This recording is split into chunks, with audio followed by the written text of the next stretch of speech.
Morning guys, Cumbrian Homestead, welcome back. Today is another full sun. Bit of a chilly east wind, but the plan today is to get the sweet peas out. So see, I've got the hose pipe on. I'm trying to really soak this bed where they're going to be planted. I'm just going to leave that running for an hour or something or whatever. Anyway, recently I showed you my souped up shiny new painted wheelbarrow. Well, here's another project I did. Check this out. On my lawnmower I've got some souped up traction tyres on. These were the normal, and you can see there's very little tread on there at all. Pretty rubbish actually. So the back wheels were the same, and as they drive, it's automatic propelled mower. If there's any moisture on the grass, these were just, or a little bit of a hill or something, these were just no grip at all. They would just spin round, and oh, it was a pain. So anyhow, I saw this on a YouTube clip. I'm afraid I can't remember who it was, because I would like to have put the link down below. But basically, you just get a piece of string to measure the circumference of your wheel, get an old mountain bike tyre, cut it to size, and use some pan-headed self-tapping screws, about one every 2 inches or 2.5 inch, just to screw it into the wheel, and boy, it's absolutely brilliant. Right, so I'm going to go and mow the orchard. I'll catch you in a bit. Well, I got the orchard mowed, and I got my, well, some of the sweet peas. There's half a tray left, so I'm going to have to build another structure or something. Don't want to waste them, but anyway, I'm glad that they're in. These are the little garlic, the little bulbils, offsets that came off the big stuff. You can see them growing away nicely now. I think there's just 2 that didn't make it, but just hold on to this. I want to show you something else regarding this elephant garlic. So here's some that I actually did try and plant last back end. There's another pot. If you can see it just in here. But as you can see, nothing at all. So go back to the, you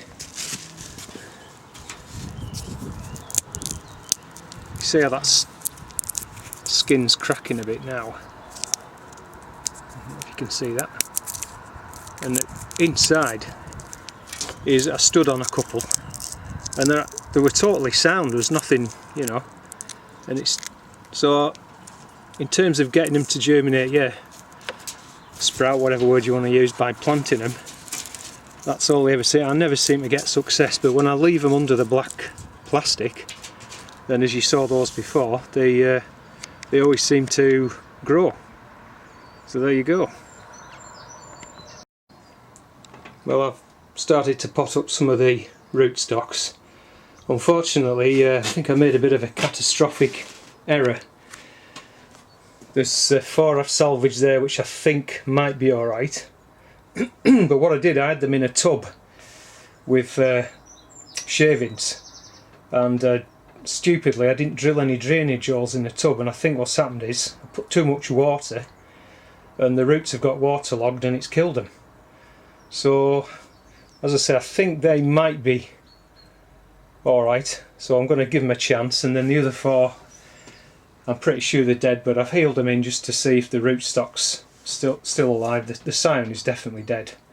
So, bit of a painful learning curve, but yeah, make sure you drill bloody drainage holes. But these are fine.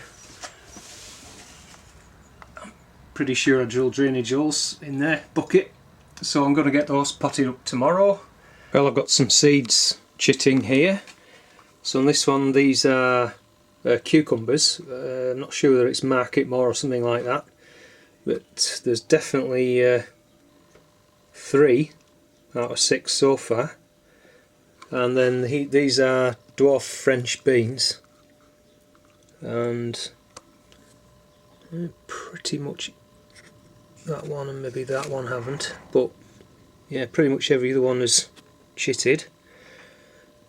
And then these are a type of butternut squash. They're like, I think I said a patio, you know, kind of small one that can be grown in containers. So you'll notice I was watching Terry King's video on, he was chitting his seeds, and he's saying that he's had a lot of success with the curcubit family. Is that right? Curcubit, I think so. Cucumbers, squash, pumpkin, that sort of stuff. Courgettes. On the side, like you would when it says to sow them. So if Terry's having a lot of success, well, yeah, why not? Give it a go and see if I can get them to chit. So anyway, I'll get these potted up, and that's another step forward. Another fabulous morning, deep blue sky. Anyway, I've just sown the second frame of sweet candle carrots. You can see the marks there where I've marked the spaces out. So I only had enough for 2 seeds to a station, so fingers crossed we'll be okay. Right, so now it's off over to the micro orchard to plant the rest of these, or as many of these sweet peas. There might be a few left over. So I've got a mix of, I've got this to loosen the soil, and then I've got a mix of blood fishing bone and NPK fertiliser at a ratio of 777, and my little planting trowel.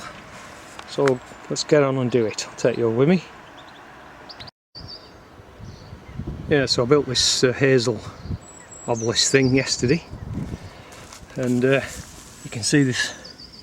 The plugs have got an excellent root ball. Well, in fact, they're probably getting a bit root bound, which is why I need to get them out. So I'm just going to put one round each cane. Okay, we've still got quite a few left, so I might make another structure there or something, or the other side, and use those up. So just need to give them a thoroughly good watering in, because everything here is absolutely bone dry. Okay, so I made another secondary structure and I've got them all planted out now. While I was here, I just noticed I had a couple of spare asparagus crowns last year. I stuck them in here, and one's alive anyway, which is good news. See the blossoms, the apple blossoms now starting to come out, very beautiful. And I've got a water butt now up there. My neighbour offered to run a hose pipe out down here somewhere, and then I can put mine on and it'll be long enough to fill up the tub, and that'll mean I can water the comfrey, which is done really, really well. I only planted it last year from cuttings. And the rhubarb, which I also planted last year from transplanted crowns. So it just saves me lugging the water up from down here all the way up there. So that'll be good. Looks like it could be a good year for the blackcurrants. They've got plenty of flowers on, and the gooseberries are already setting fruit. And these loganberries, which I planted last year from cuttings, again, if you look, you can see all the new growth coming up, which is a great sign. And they've even got flowers on, so they will carry some fruit this year. So the fruit area is looking really good. Right, done here for now on the micro orchard. Back over to the plot, because I've got a load of muck coming this morning, hopefully. See you in a bit. It's a good time as well, if you've got asparagus, to consider giving it a supplementary feed. So on these 3 rows here, this row was the first planted, that's come back the strongest. Anyway, on the whole, I've given them some supplementary 777 NPK fertiliser, and I'm just going to water that in. The beauty of this blossom on this particular few branches here, which is a cider apple called Tremlett's Bitter. Now if you look at the other part of the tree, which is grafted to another variety called Brown's apple, you can see that there's a huge amount of blossom, but it hasn't opened yet. So it's just another reminder of when you're planting apples, that applies to other fruits as well, that you need to be mindful of the pollination groups. So either plant more trees that cover your pollination, so A, B, C for example. A will do B, B will do C, but C won't do A. Or just make sure that there's plenty of other fruit trees in your area and you should be okay.